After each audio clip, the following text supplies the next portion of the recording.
Hi, everyone. Hope you're having a great conference so far. My name is Omar Abu Faraj, and I'm the student lead for the soccer panel, or what we call the real football panel in outside parts of the world. Today, we have a very distinguished panel of guests.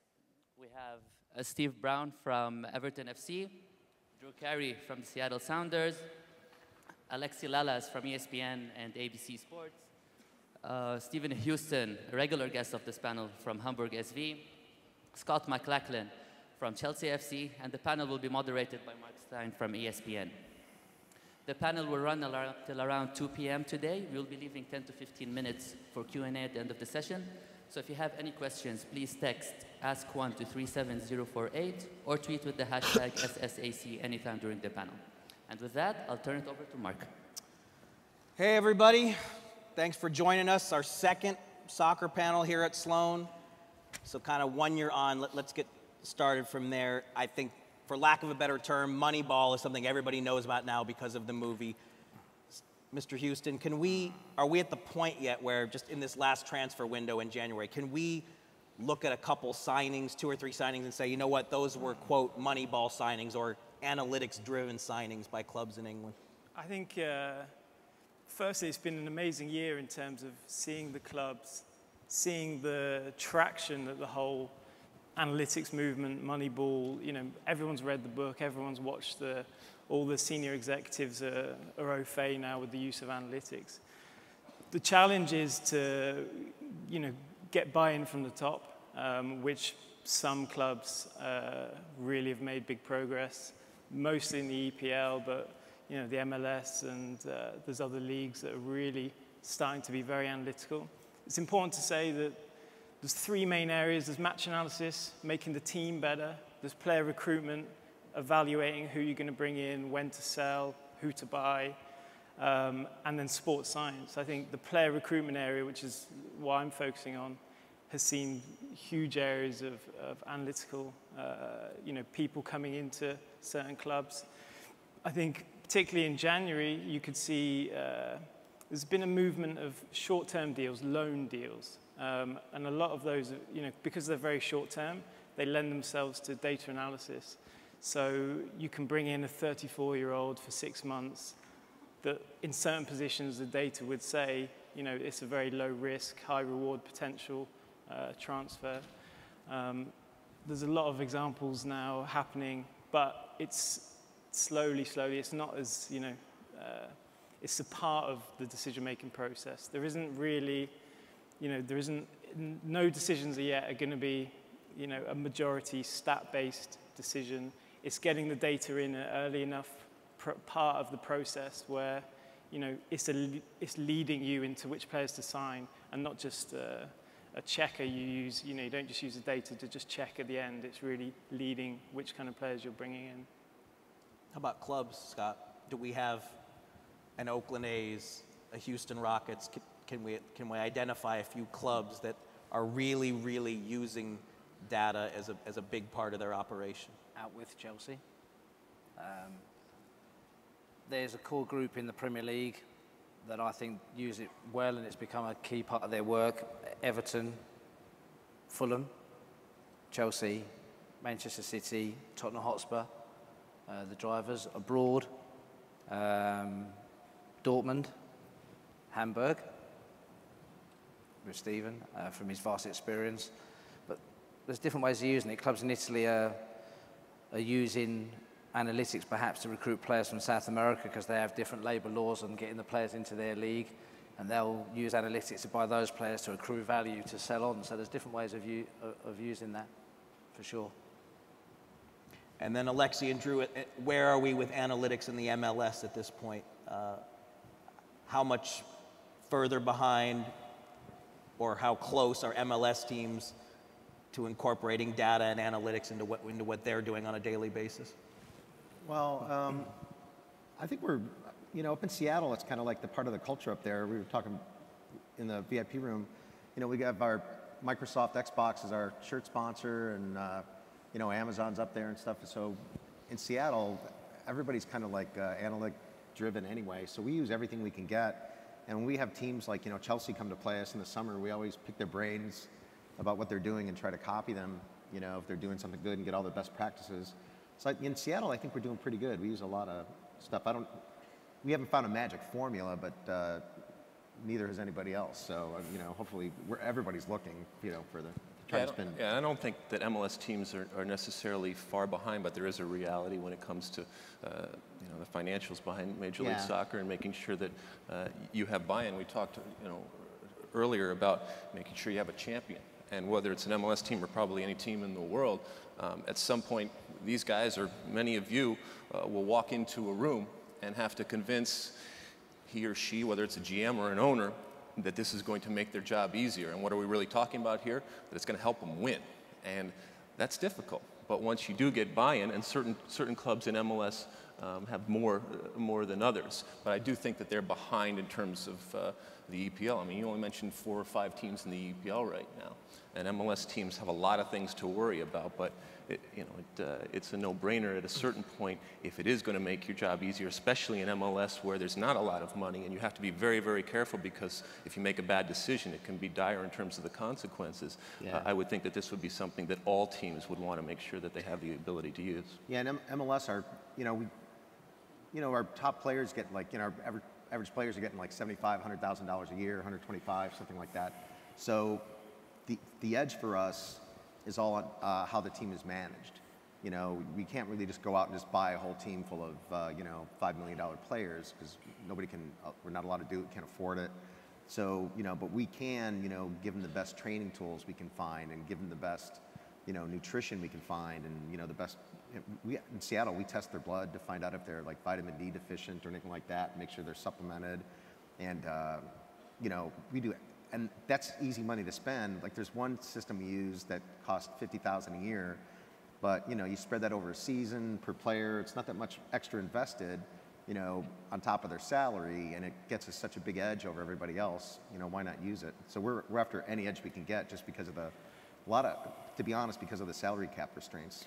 Yeah, that was I was just going to ask. I mean, in a salary cap, if you guys were stuck in a salary cap league, this would be even more important, wouldn't it? Yeah.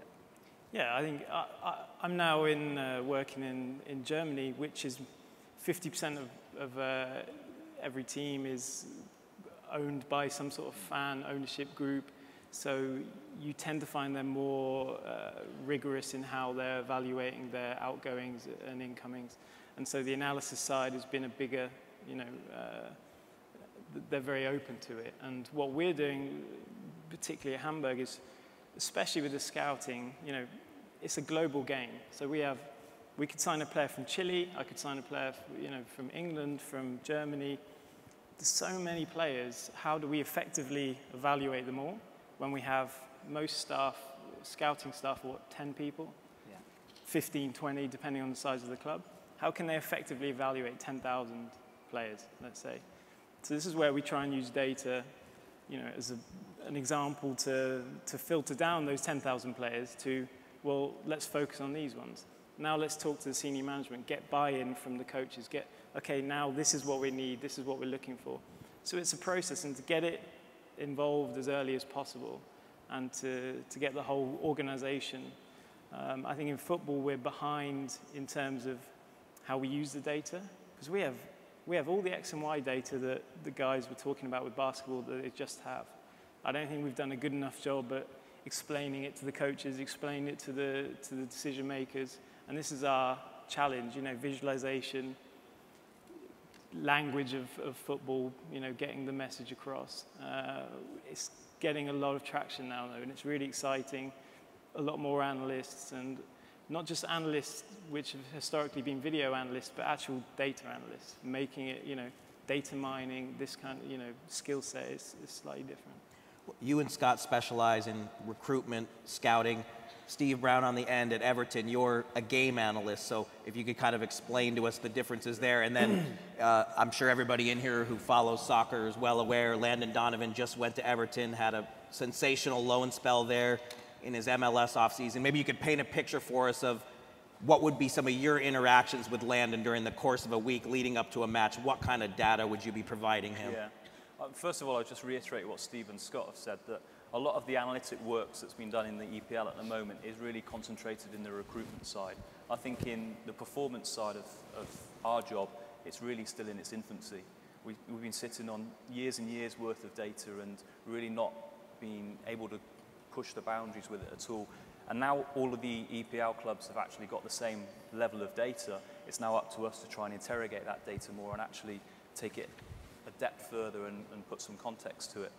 Just on that point with Landon was quite interactive and always looking for kind of the next step that he could take and the next advantage he could get on his opposition.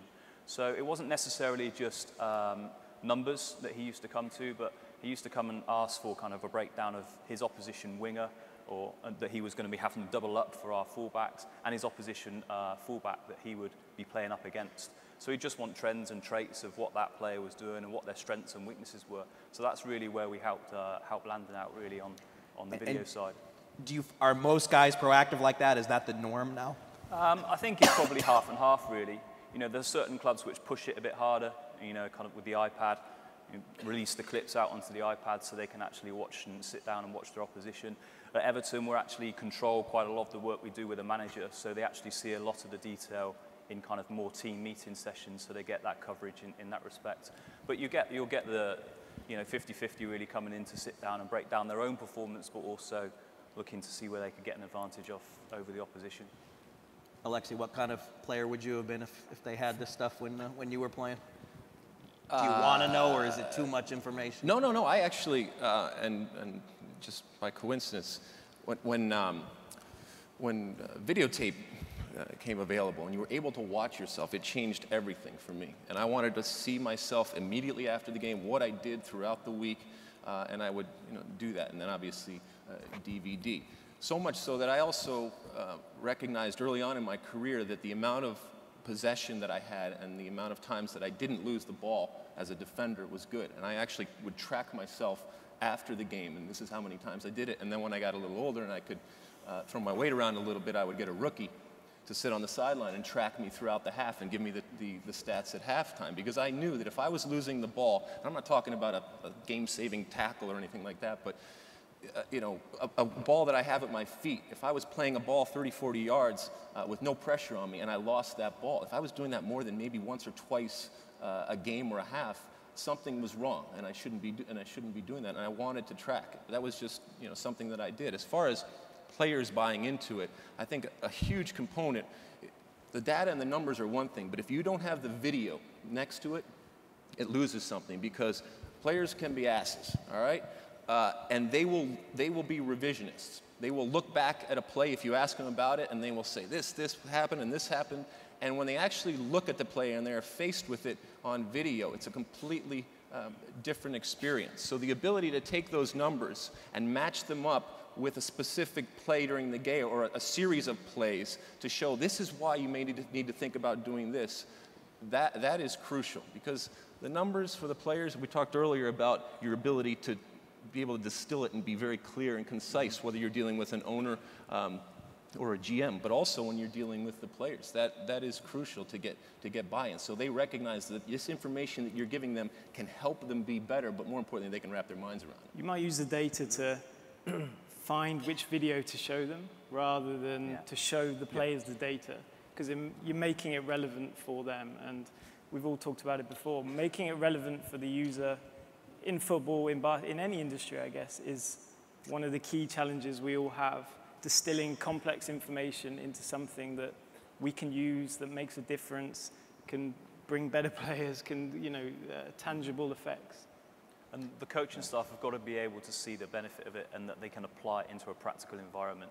There's no point kind of working on this data and bringing back kind of meaningless information that they don't see the benefit, and they can't visualize how they can apply it into either a kind of video session or they're actually on the pitch on a coaching environment. But that's your job to make sure that you understand it, because it's not easy with tradition and history, and guys are looking at you saying, well, you've never even kicked the ball. What do you know? What are you doing? I asked him backstage, I said, look, I've never done comedy. I don't know anything about comedy. If I went up to him and said, listen, your act, you need to change this, and you need to change this, you need to take this joke out, and this is why it's going to make you a better comedian, what would he say?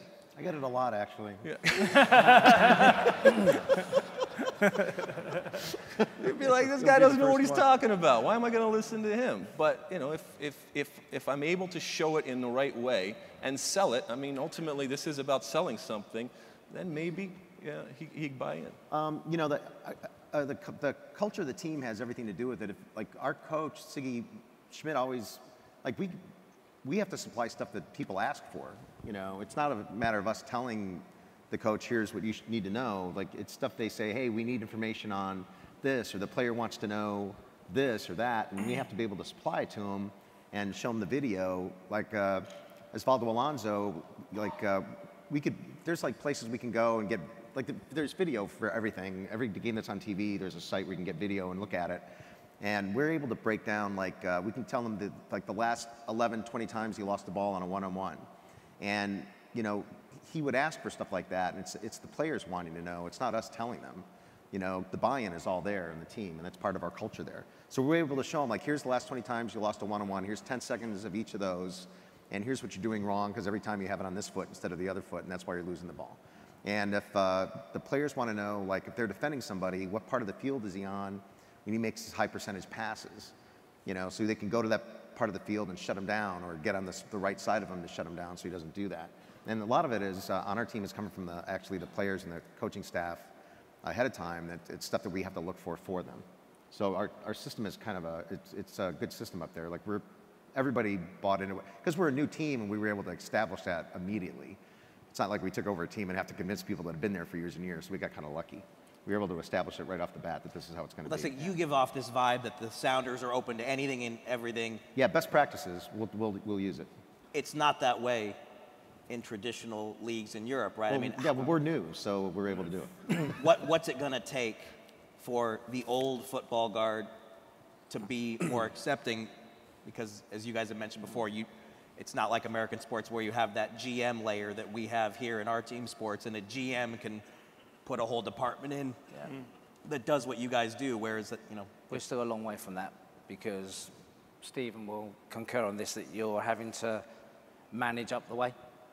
It's inverted in our leagues. You guys would have an edict from the top to say we're going to use the best practice and use these tools or whatever, but we're still very much trying to showcase and explain how we do our work and sell it to the decision makers up the ladder. So a lot of stuff in our organizations are spoken about, you know, selling your work, reinforcing what you do and showing value.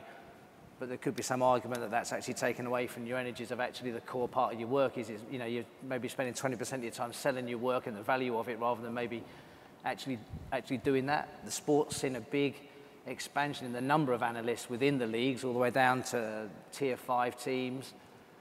Every team now pretty much has an analyst of some nature. They may be an intern on expenses only or doing it for free, but they can see the merit in it.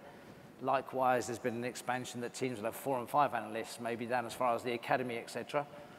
But I still think there's a big glass ceiling about some people really seeing what the value of this science is, how it can impact their team, in my opinion. You have to be careful as well, because I have analysts and interns who work for me, but I would be the one who presents to the sporting director because you've gained that trust and they don't need to know the details. They have to have that trust that you've done the right work to present these 3 players or whatever you're, you know, doing. And that's also a bit, gaining that trust, having case studies. I find that the traditional scouts, the old guard guys, are actually really quite receptive to it. When you make it where it makes their job easier, or they suddenly see, okay, I didn't think of that, or, you know, it's how we deal with them is big part of the challenge. It's not that they're not open to it, they're just not open to you making their job harder by having to do things they're not comfortable with. Especially if it confirms something that they say. Yeah. I mean, if you have a traditional scout who goes out and through his heart and his mind and his experience says, that player, I want that player, and then you're able to back it up, because what we're talking about here isn't based completely on analytics. It's a tool that you use. But if it can back you up and say, this is why this player is good to sign. Yeah. Or in the other case, says, you know, we should sign this player, but the analytics say this. Maybe it doesn't necessarily mean that you don't go out and get this player, but it maybe gets you to think twice or to take a step back from the ledge and assess it and say, well, why is it saying this? And you know, some of them you're not going to convince. They're just dinosaurs and they're going to die out. But the ones that you can, and maybe it's just a, you know, a situation where it's just going to take time, you know, you can you can do things to quantify their opinion.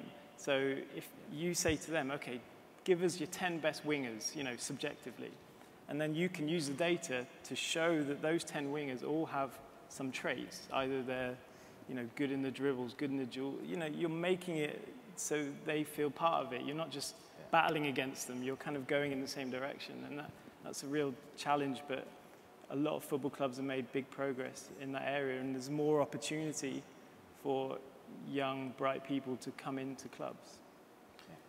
You just moved in the past year from Chelsea, where Scott is now. Now you're at Hamburg in the Bundesliga. How much different is the culture in Germany than it was in England? I think the EPL is unique because it's number one. You know, the players, the quality of players, the wage bills, you know, some of the facilities. In the Bundesliga, there's more a focus on German. Not as many German players go into other leagues, where the EPL is, you know, completely global in terms of its the way it looks at. They're much more analytical with youth leagues and how that transits to under 17s, under 19s. They're very structured with the German national team. We have the head of German match analysis working for us at Hamburg, and you know, he's plotted the downfall of England, so we have a bit of an issue. But they really are very rigorous with some of these, the way they analyze players and present it to players. It's unique, and it's an up-and-coming league, and it's a bit more financially constrained because of the way the ownership, you know, the groups are. They don't have the kind of wage bills you do have in the Premier League. But that's a league that there is to use the American analogy, there is some competitive balance in that league because of the way the ownership is. You could be 15th and then structured. 7th in a couple of games. It's that kind of. So that gives that analytical work some greater currency within the club. Mönchengladbach just above relegation last year and 7th this year. Borussia Dortmund, for example. Yeah. Good you club. know, they're one that we talk about because there's a player called Kagawa who came to Borussia Dortmund from the Japanese league. No one had really heard of him. The scouts hadn't heard of him, and through video analysis, he came over, and he's now projected to be a 25 million pound player. Euros. So, you know, there's a lot of good work going on out there with both in Germany and the EPL. So he would be classified as someone who is really, I mean, analytics was a major part of that signing. Well, that was pushed by the technical scouting. That came through that department. So yes, that would be one. Because how can an EPL team effectively cover the Japanese league? You know, so you have the video analysis, you get all access to the games. If you can get data, and then this player becomes, you know, and then you still have to do your background checks. What's he like as a person, mentality, and that's still very important. But yeah, that's a good example. Analytics wasn't as prevalent, Alexi, when you were still GMing. How much do you wish you could go back in time and have a little more of these tools at your disposal? Jeez. I mean, I was 33 when I was given the opportunity, incredible opportunity, to be a GM of 3 different teams. And I finished up in Los Angeles. And when I look back, you know, I'd be lying if I told you that this was being used on a consistent basis. We still had a lot of the stats, but we weren't using it in terms of analyzing what we're going to do. And I can look back, I made plenty of mistakes. And ironically, my job was the product on the field and the business off the field. And I immersed myself in the business. And I used all the analytics and all the different formulas to track, you know, our sales. And I knew absolutely everything about everybody on the floor, what they were selling, what they were going to sell, what the history within the company, as compared to other MLS teams, all of that kind of stuff. And ironically, had I had the wherewithal at that point to go out there and use this tool for the on-the-field product, maybe things would have gone better. So, yeah, I mean, I look at it now, and I'm completely open to it. It doesn't take the place of eyes and people actually watching those players. But once again, if you can hedge your bets and you can have that as a tool and a bullet in your belt to either confirm what you already know, or maybe to give you that moment where you take a step back from making a move, that would be good. I can look at times where I traded players where, you know, it would have been nice to have some hard data behind why it was done or why it wasn't done. So yeah, you know, but that's just. Why do you think in 2008 or 2005, why wasn't that step taken for the data to be put into a form that you could use more? I think it was a combination. You know, I started in 2003, and so it was, you know, about a 5 or 6 year period there, and I think that it was, you know, partly just history, partly the reality of what you had at your disposal. And, you know, partly it was just you have to have people in positions of authority that have an open mind and are willing to go out there. And, you know, at that point, I had some very competent people working on the actual product on the field, and I was included in that. But, you know, it was just not something that we thought about in the same way that, you know, before the A's, it wasn't necessarily something that people thought about a lot. And I'm not saying that there wasn't statistical analysis and that we didn't keep track on what was going on, and I wasn't tracking what it took to be a playoff team in MLS, and I have years and years of data. I used to do color data on my wall as to what it took for wins, losses, and ties up there, and I knew from a color spectrum what it looked like to be a successful team in MLS. So we were doing a lot of that stuff, but not to the extent that it's being done now, and not the extent where it affected positive change on the team. In the MLS, like we're in Seattle, I'm talking to Adrian and Joe Roth, who are the two biggest owners of the Sounders. We're so desperate for information and all these kind of stats right now because, honestly, you know, if you take a pyramid of players, like here's the really quality players at the top, and then everybody else as they go by, we're kind of like lower middle, you know, and it's a lot of players to choose from. You know, you get a Didier Drogba, it's kind of obvious that guy's good. You don't have to do a lot of research, just watch him play. That's a good guy. But, you know, in our league, you know, we really have to look for value. There's a lot of $100,000, $125,000 players out there in the world, all over the place. And we have to be able to find, like, the best guy at that price. And that's the edge in the MLS. If you can do that, you can win all the time. But you have to be able to find these guys, because you can get, in that price range, you can get really good guys that are, you know, should be getting more, but they're not. And guys are getting overpaid, quite frankly. And we're looking for guys that probably could be making more, but they're not. Especially international in MLS. That's where you can make some hay. If you can find a way to give MLS teams an advantage going out there so they can narrow their search, because they're competing against some very big teams. You're not going to get the big money guys. Right. But covering the world is very, very difficult, and more players are coming to Major League Soccer. But if you can find a way to give MLS teams a way to dig down and to identify quality players around the world, man. Yeah, it's all about finding the diamond in the rough, you know, at that kind of price. It's like you know, got to be a smart shopper, man. And that's all about getting information. Drew, your franchise, which is a reasonably young franchise, how important is cultural fit for you and building your brand and the cultural fit of the player into your team? I'm sorry, what? The cultural fit, you know, the guy, is that big for you? It's important to us. Like right away, we wanted a certain kind of player in the locker room, and you know, we want kind of have a no asshole rule. You know, that's a big part of the culture. And then, you know, front office wise, everybody there buys into the analytic thing there. It's part of being in Seattle, I think.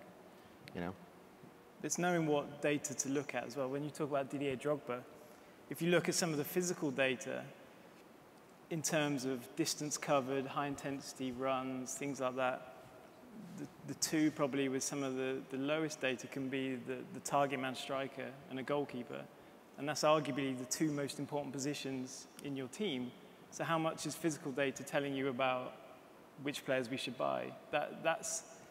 You really need to be careful with what data we're looking at to evaluate the players. Different positions and different skill sets. You know, this is where you know, bad analysis can be equally as detrimental for the whole analytics movement as you know, as good. For too long, we've placed too much importance on those kind of face values of the physical data, the XY coordinates we've got. You know, we've been banging on about producing total distance covered, high intensity distance covered, but we haven't actually put it into any context at all. You know, how does the actual ball time in possession, how does the time of possession that one team has compared to the other, and what they do in relation to their high intensity distance covered? You know, how does the dynamics of the formation or individual players in the formation have an impact on our total distance as a team? You know, too much of the time has been spent on the surface. We now, you know, that's where the direction needs to go, and it needs to dig down further. And I think we'll only get that from kind of more statistical procedures and putting them in place and models in place, really.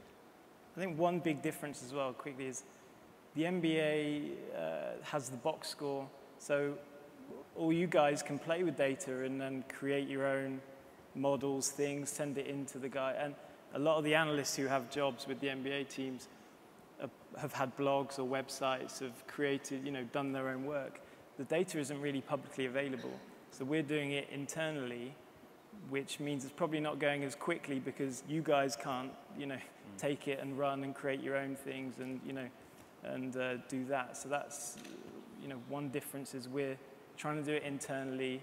Some football clubs, you know, we're not structured in a way where we have even a software developer in-house. You know, these types of things is getting better and better, But you would think the sport is so popular worldwide that there would just be fans doing it. I mean, they can't do it from the outside? They can get some goals, some shots and things, but really, you know, and we talked about before, 4 shots, what does that mean? Is that 4 shots from the halfway line, 4 shots from 2 yards out?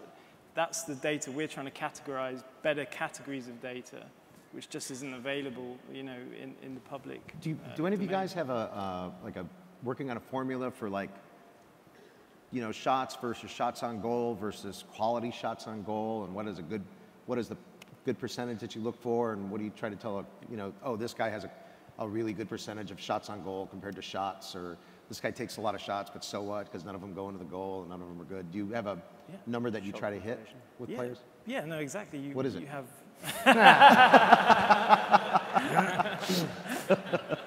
I forgot. Yeah, you have benchmarks, and you know, you've tried to use historical data to create those benchmarks, and chance conversion rate, you know, is probably the #1 factor for teams winning, Team A beating Team B. Yeah. But chance conversion rate is also the inverse of that, is save made percentage. So you have to, you know, there's lots of different factors that go into.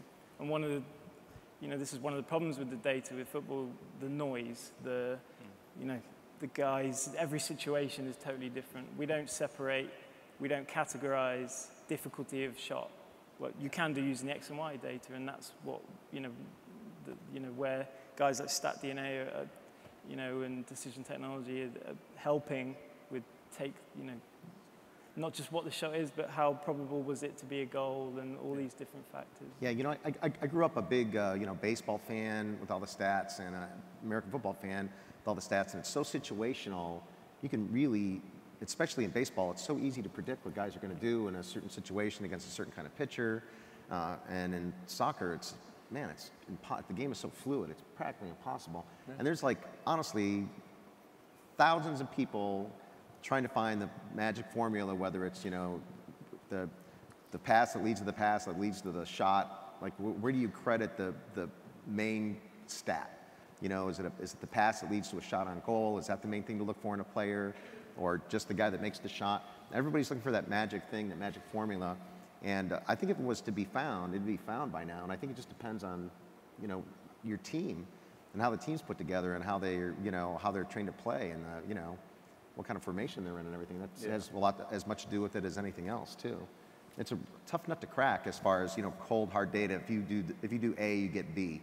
I don't know if it's ever possible to do that in soccer's like soccer. It's, you know, the final frontier because of what you said. I mean, you can go back, you know, what makes a goal? Well, if you really go all the way back, it's who won the coin toss. I mean, you can go all the way back to that's how important it is, and it's ripe for contradiction because the variables are constantly changing. It doesn't mean that it can't work, but when you are comparing and contrasting with other sports, I think that's why soccer is lagging a little behind, because they're still trying to find a way that it fits in, and it doesn't fit. You can't just say, well, it works in baseball, it works in football or basketball, and it should work in soccer. There's a game where Rio Ferdinand, the central defender, and it's a bit of a problem with the defensive data of he was voted man of the match, and a media outlet called the guys and said, oh, how many tackles did he have to be man of the match?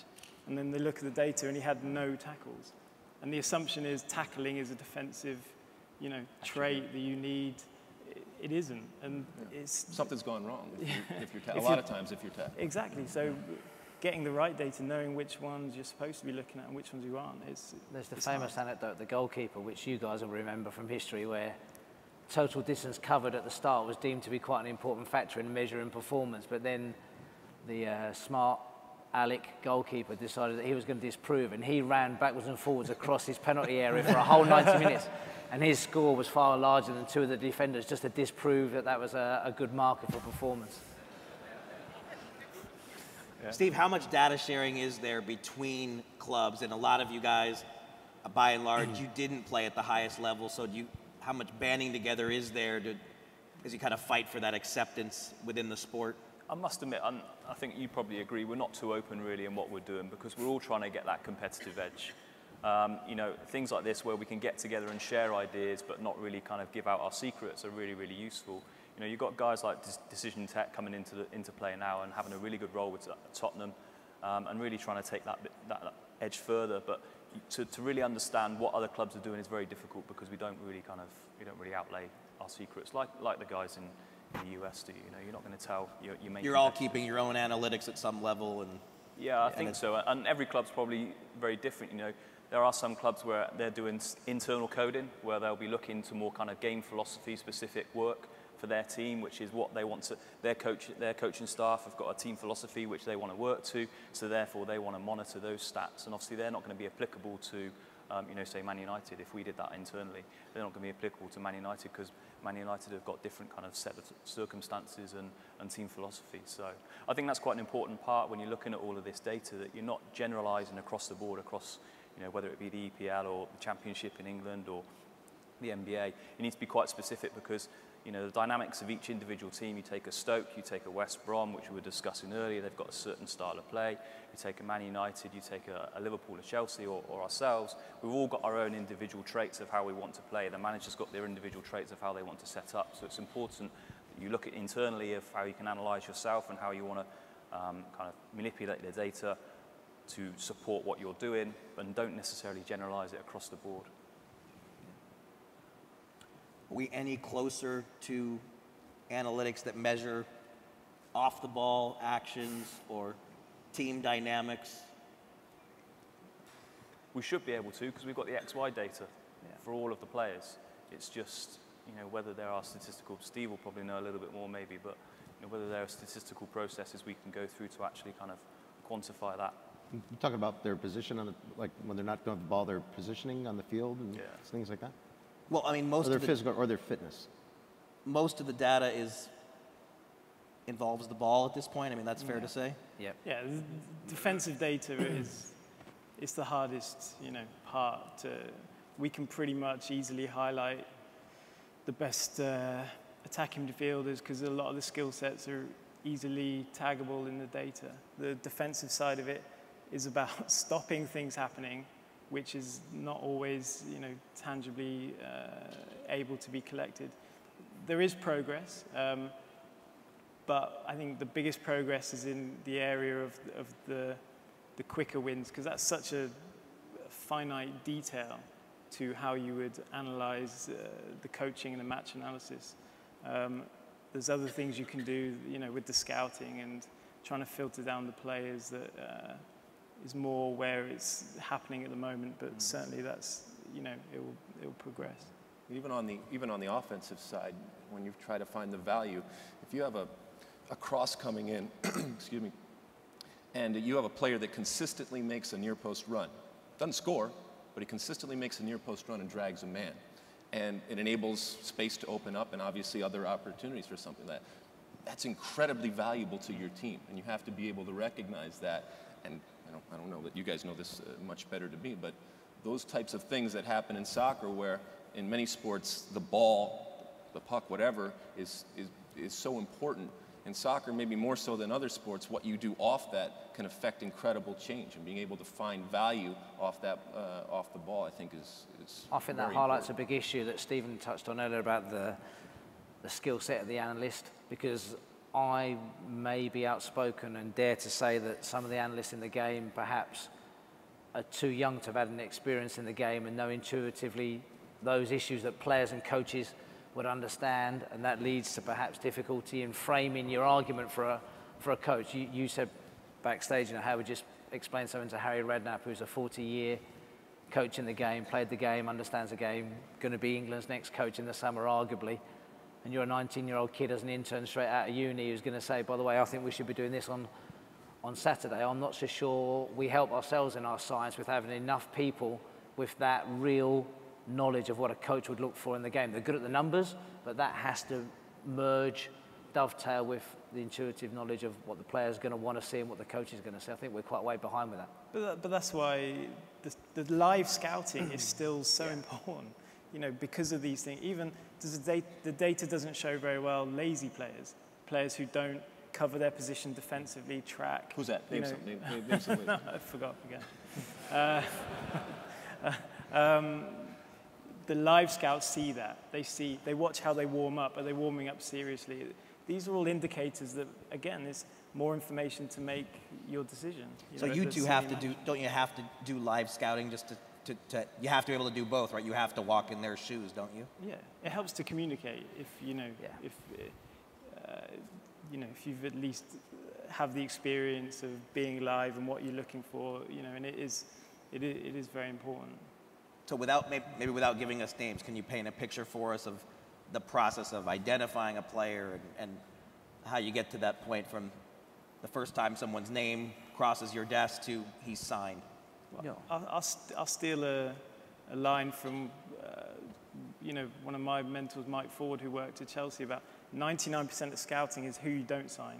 You get so many names every day from agents, from people that you need to build systems that allow you to be reactive with your information, so you can quickly give a kind of no, okay, we need to monitor this one.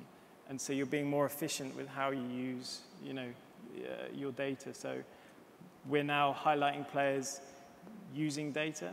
We're coordinating where the scouts go.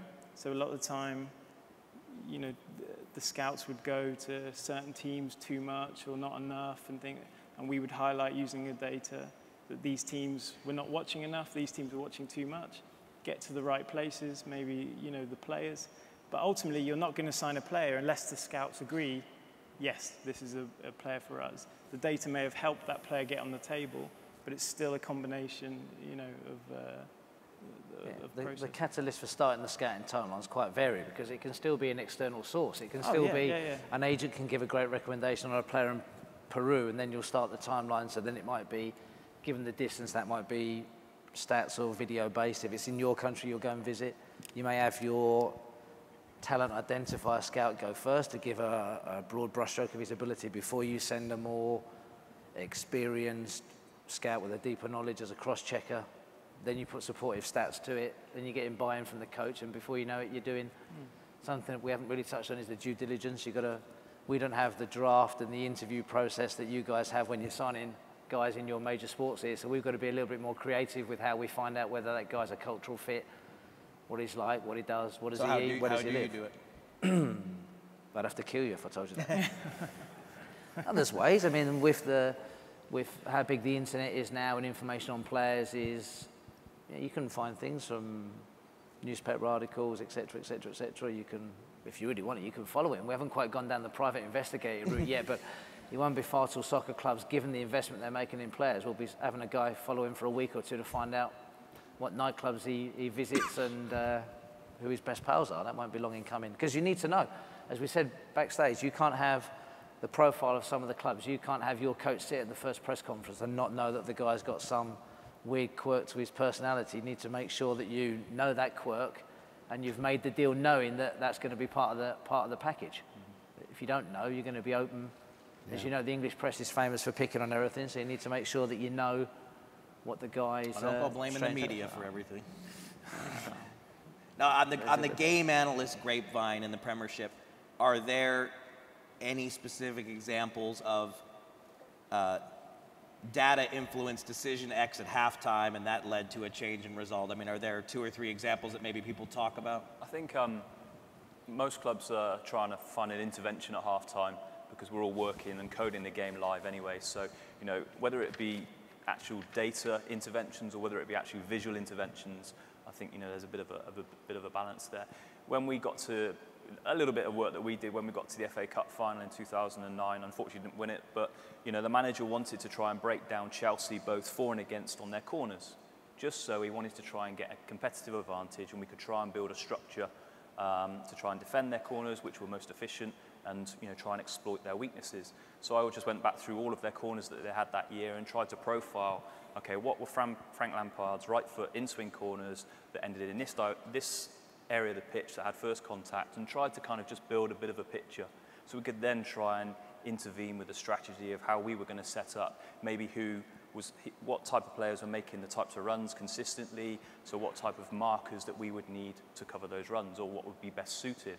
And on the flip side of that, you know, what were the weaknesses in Chelsea's setup in the corners? You know, so that kind of work does go on. That was more of a specific case for a one-off event, you know, in the FA Cup final, where a set piece might give us an advantage in that game. But, you know, if I could do that on a weekly basis in the preparation of a team, then, you know, you're trying to give yourself an advantage. Since you also have another American at Everton, Tim Howard, are goalkeepers harder or easier to analyze with the tools you guys have today? I would say very difficult. We try to break down their performances as much as possible and try to give them a kind of statistical reference. But you know, like Steve mentioned earlier, the kind of shot save ratio as such, or percentage. Sometimes you have to take that into consideration because Peter Cech probably won't make that many kind of vital saves as such, but someone like maybe Tim or someone at Wolves might, you know, the goalkeeper at Wolves might make a lot more and have the opportunity to make a lot more saves. So again, you need to look at the quality, and whether they are kind of point-winning saves at critical times. That's something that we try and monitor. You know, with our goalkeeping coach, we'll go through, you know, Tim's performance and look to see kind of where he's made a critical impact in the game, which has maybe secured a draw or led to a win in a way, or it could have led to a win as such. So we do try and break it down, but, you know, and all teams are probably doing the penalty analysis. You know, that's kind of a standard nowadays. You try and profile the penalty takers as much as possible, again, to try and give you a bit of an insight into where they might shoot the penalty. With goalkeepers, you look over a slightly longer period of time because goals are such rare events that season on season you can see some disparity based on the defense or the type of goals conceded. So save made percentages, you try and look over a slightly longer period of time if you can, and take you know, not just look at one season, you know, and to get a good idea of their true ability. Yeah, the frustrating thing is when you could tell a play, you know, you can't control what's on the field, so, you know, you just reminded me on the penalty kick analysis, you could tell the player, you're like, whatever you do, don't kick it to the right. And they'll kick it to the right anyway because you get nervous, or we thought, hey, he knows that I know that he knows, and they'll try to fool him by kicking it to the right, you know. And then that's how they'll explain it to you later. Well, I thought because he knew I was going there and I knew. Yeah, I mean, I do remember early in the season in the Premiership that penalties were being missed at a far higher rate than ever. I don't know if that's still the case right this second, but was there any working theory to explain that? Was it Ben Foster who had he had the iPod, he had the iPhone, and he watched. We all do it in our own little different ways, you know, and some are kind of more obvious than others, you know. But I don't know whether there was any kind of, I don't know, I haven't looked into it really. I don't know whether there's any real kind of significant reason for why those penalties were being missed. Maybe there's more work that's being done. Maybe people are getting more access to. I think there is more. Yeah. You know their tendency straight away. You can see the data. There's people who provide it. You know, so that's got to be an advantage just to know tendencies. You know, but it gives you a start point, doesn't it? You know, it gives you a start point. If you don't doing it, then you're not really giving yourself a chance to maybe have an effect on that situation. So.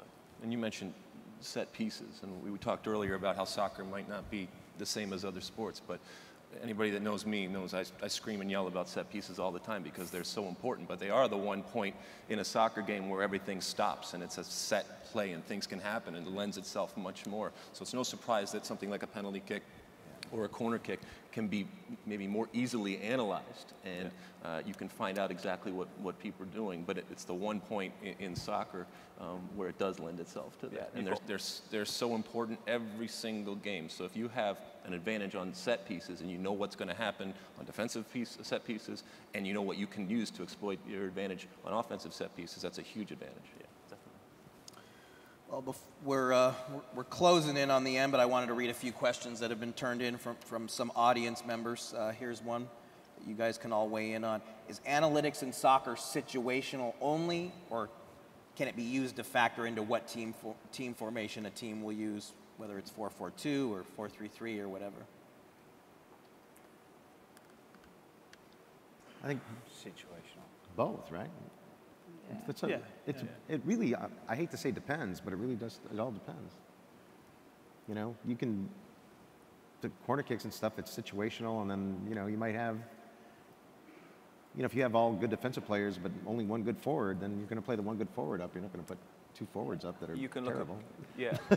And you can look at combinations of players. You know, prime example of we took back Stephen Pienaar last minute of the transfer window in January, and you know, we could have probably supported that with some stats. We did it, you know, because we knew what Stephen had given us previously.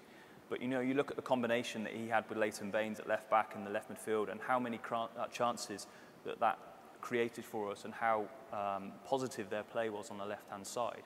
You know, so combinations of players, how the two centre forwards interact and play together is probably a direction that the analysis could take. We're behind when it comes to the plus minus, the best lineups, the best combinations of, you know, compared to where the NBA are and stuff. How much time in your job can you devote to developing new analytics as opposed to just the daily grind of what you're trying to do for team business?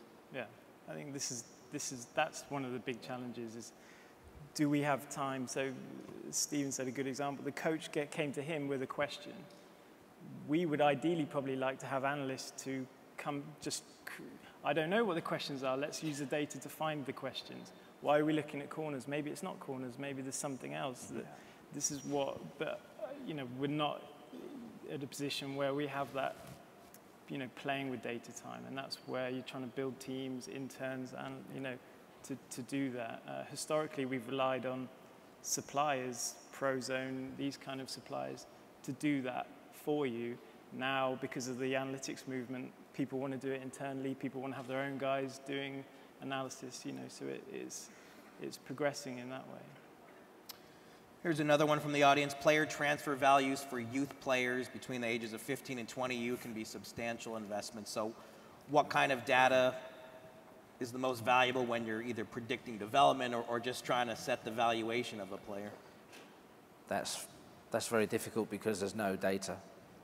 There's very little game data from my vast little experience in it until they get to a youth team age, which would be 16 to 18 in our country. And also in our country, there's child protection issues with regards to what data you can actually have in the public domain. So that's very, very difficult. We do some physiological testing on players to predict growth and biological maturity in our training facilities. Some ways you can narrow down the risk, but it's still there's big risk inherent in buying younger players. Yeah, I think that'll improve in the next few years because there's a kind of legislation, a plan coming into place from the Premier League with this EPPP it's called, where the academies have to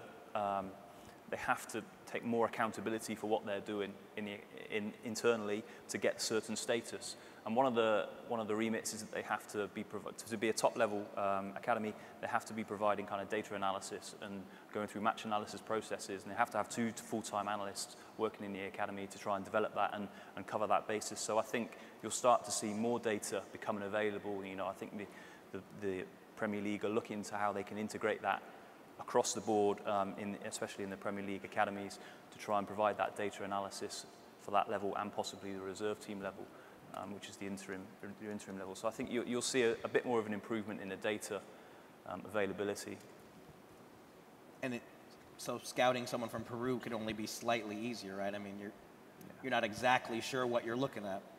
You're still trying to find the superstar as well. You're still, every team's trying to find that special player. And when they are younger, you can get them and you can develop them in your academy. Once they're 24 and they're a special player, they're worth 30, 40 million. So it's that balance between but being able the to risk predict and that is so, I mean, as difficult as it is for the regular players in terms of predicting who's a good transfer and all that kind of stuff, I think it's even more difficult for the youth teams. And we always talk about youth development, and the reality is that 1-2 players actually end up being. Yes, you have your spikes where, and then we call them golden generations, you know, but it doesn't happen all the time. You're only getting 1 or 2, which would probably lend itself even more so to having that opportunity at the tool at your disposal to find a way, even from a young age, to help predict who's going to go through. Because we all know, even in the traditional model, only 1 or 2 guys actually ever get there. Even though they could be great at youth level, they could be great in youth national teams, but the ones that actually graduate onto the full team, it's very, very difficult to predict that.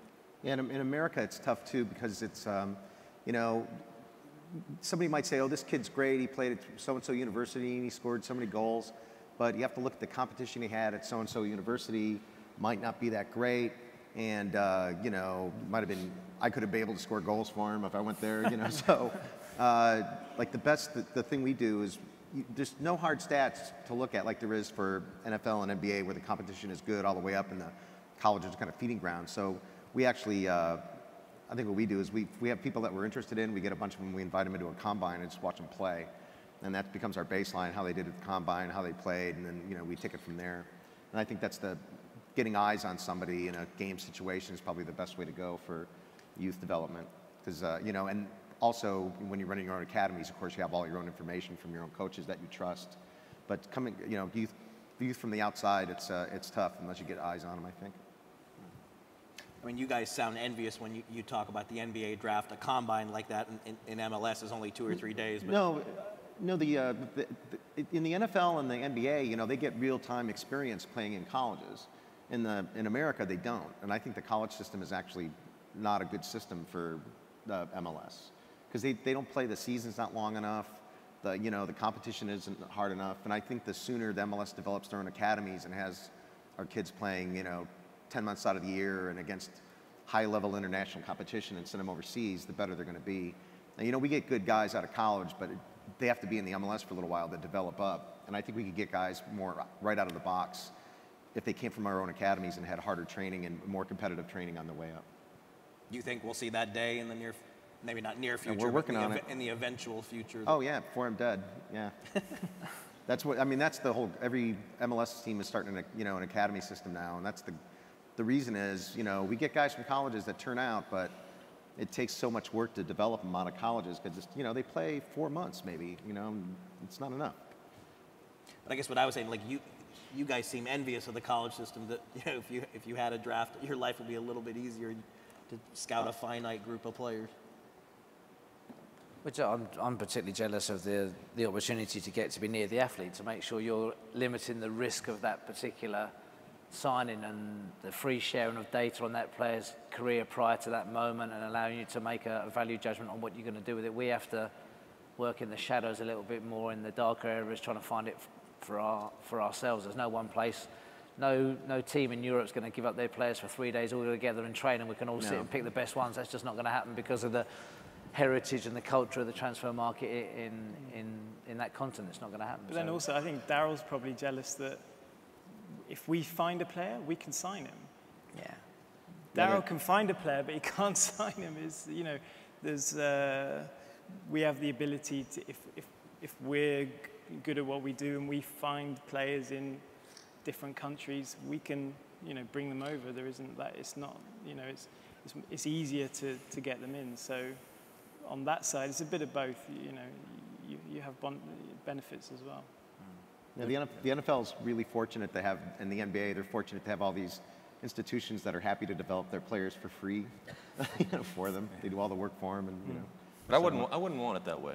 I like the fact that the world is where so do I. MLS teams and all teams in the world are able to do it. It makes it unique. It makes it special. Maybe it's not as easy, and with all due respect to everyone that works in the other ones, they do a tremendous amount of work, but it is finite and it is compartmentalized because of the quality that you have from a college level up. But I wouldn't have it any other way. Well, I'm getting the signal that we're out of time. But thanks to all you guys for coming from all over the globe to come be with us.